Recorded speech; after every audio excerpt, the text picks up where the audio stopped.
today. This is Ray. Today is Saturday, April 24th, 2021. And for me, another day of social distancing. Hope that you, your family, friends, and loved ones are doing well, staying home and staying safe. I don't really have anything to speak of in a lot of detail this morning. A little bit tired, a little bit beat up. It's been a kind of a rough week for me. Anyway, I'm 9 days out of having my second dose of the Pfizer vaccine, and it appears that I had an immune response to the vaccine, which I wasn't sure was going to happen. And I'm sort of glad that it did happen, because that means hopefully the vaccine works for me. If you don't know, I have lupus. I take immunosuppressive drugs that weaken my immune system, keeps it from being overactive and attacking my organs. So they didn't particularly test the vaccines out on people that are immune compromised. And that being said, they don't know exactly what the efficacy rate is for our group, but hopefully I have better protection now than I did. So 9 days out. Generally, they're saying about 2 weeks you're fully vaccinated. Doesn't mean you can't catch COVID. It just means that there's a better chance you won't have severe illness or be hospitalized because of it. And I'm doing everything I can to avoid going to the hospital. Definitely fortunate I haven't been in the hospital since last February, after being hospitalized 6 times. But the response that I had was, I got the second shot on last Thursday. Throughout the night, Thursday into Friday afternoon, I had a headache. Pretty much stayed in bed throughout the entire day. At night, and then through the next day, I developed hives on my arms, and it's very itchy, to say the least, and had a bunch of bumps and stuff. That lasted pretty much through Saturday, but then Saturday night I got vertigo. And it's been a minute since I had vertigo. I want to say maybe a couple of years since I've had vertigo, and it's no fun. That lasted for about 2 days actually, so I want to say it was Sunday and Monday, maybe even part of Tuesday, that it lasted. I reached out to my rheumatologist, and I just kind of offered my thoughts as to what was happening, because the timing, it just wasn't a normal flare. So I reached out to my rheumatologist. I said, hey, this is what's been going on for me. Here are the symptoms. And I said, because of the timing, I think that's an immune response. Sure enough, he agreed and believed it to be the same. And he said if it got any worse, to reach out to him in a couple of days. It didn't get any worse. Like I said, I had the vertigo up until about Tuesday, maybe even part ways into Wednesday. But I have been dealing with a lot of joint pain, and I'm not sure if that's just a normal thing. I'm on a very low dose of prednisone. It's not really doing much, and I'm still taking my other medications, but I'm glad that I do have the second dose. I'm glad that my parents are vaccinated, and they're fully vaccinated. They've had it before I even had mine, so that's good news.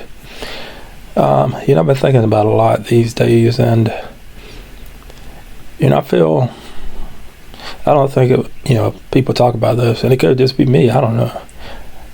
I never feel secure. I feel very insecure in my own skin. I can pretend when I'm out there, when I'm out and about, when I'm going day to day, to be confident. But in a lot of ways, I'm just very insecure. And, having lupus, I'm coming up on the second year being diagnosed with lupus. It doesn't help at all. Some days I'll have lip swelling. I have swelling on my face, and a lot of joint pain, and just feel like when is it ever going to end? But as a man, there are a lot of times where I feel like, I have no clue what I'm doing.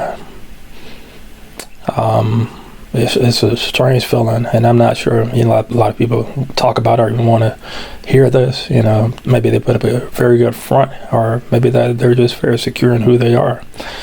I hadn't felt that, and hopefully someday I will. I don't know.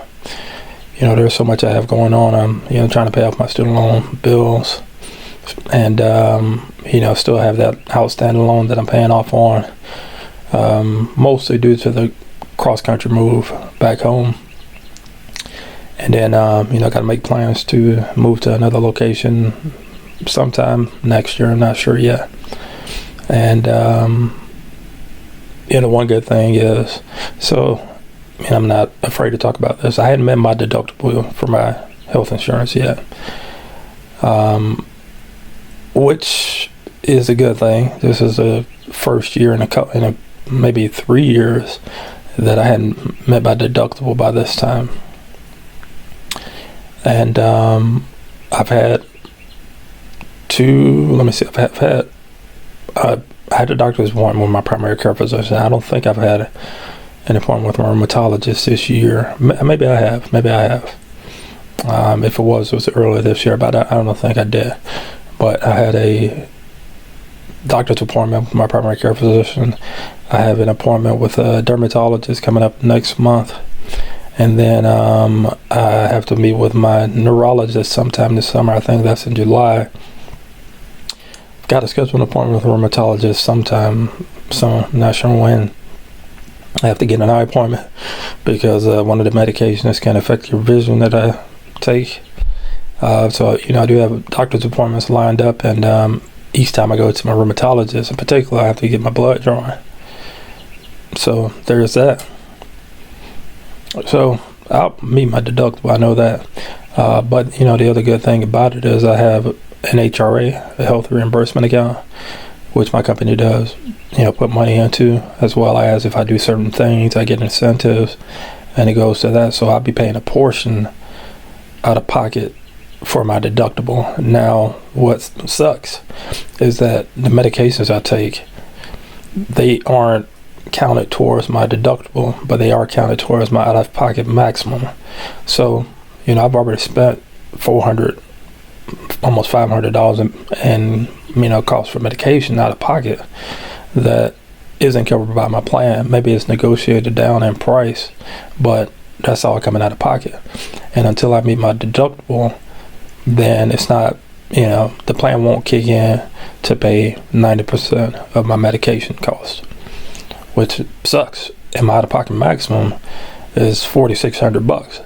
So there's probably no way in the world that I'm going to meet my out-of-pocket maximum just by medications alone. So I'm actually hoping I hit my deductible sometime this summer. And what I've been doing is I'm saving up.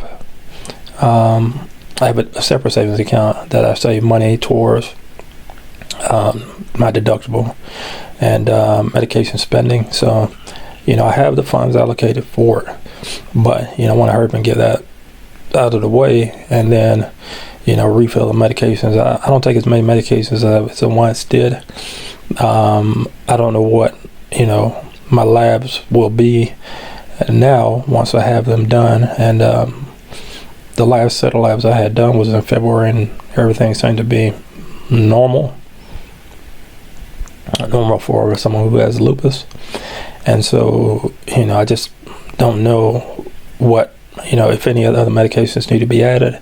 I did read somewhere that there was a new medication that was in trial for lupus patients. Unfortunately, I don't have enough information to be able to talk about that right now, but it's definitely something I'm interested in. And I believe also like Rituxan, which I did have maybe 2-3 times, that it has to be done by infusion. So if that's the case, then I'll be in an infusion chair, who knows how many hours. It seems like every time I have one, I have an allergic reaction and have to get Benadryl and all that stuff. So more information to come.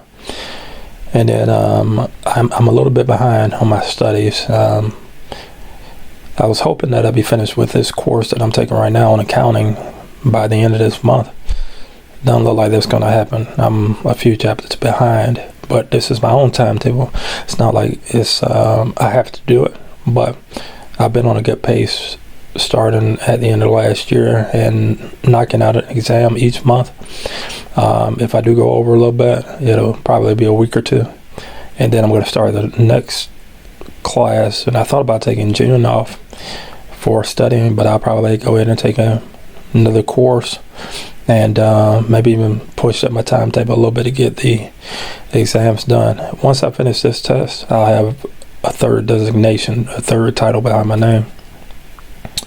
And then I'll have 3 more tests, and I'll have a 4th designation, and then 2 more exams. I have a 5th. So it'll look good, no doubt.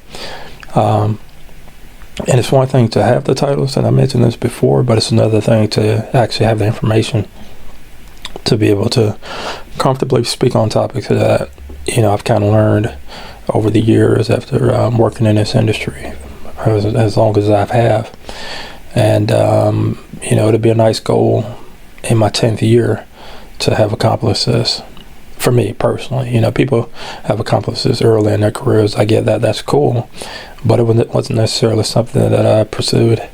My goals, and my goal still is to just be the best at what I'm doing, whatever task it is, whatever assignment it is, get really good at that, be able to explain it, be able to, help others with it, and, that's good and all. But now, when I work on my professional,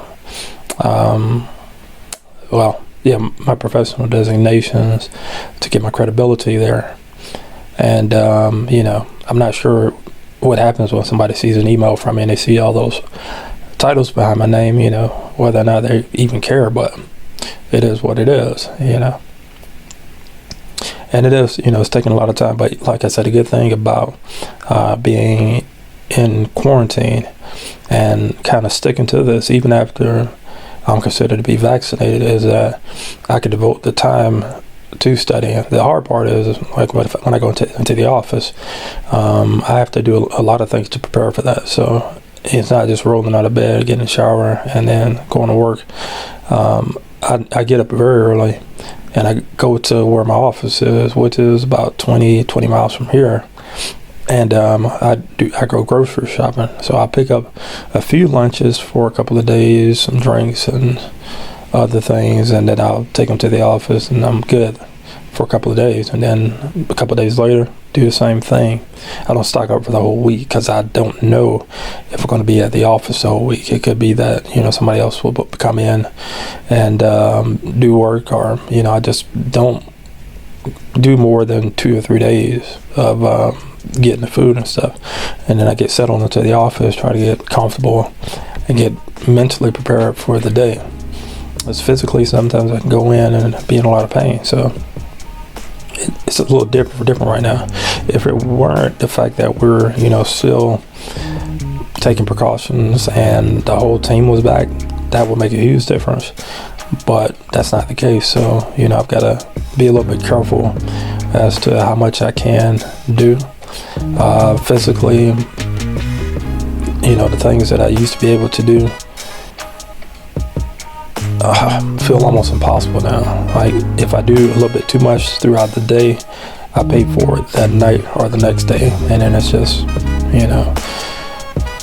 super painful and emotional and draining and all that. So what am I even talking about? Okay, I'm 15 minutes into this thing almost, and I'm not sure if you watched this far, thank you, I appreciate it, but I don't really have an agenda or topics to talk about today. Okay, once again, thank you for watching, and if you made it this far, feel free to like, comment, subscribe, hit the bell for notification, and I will see you in the next video. Take care.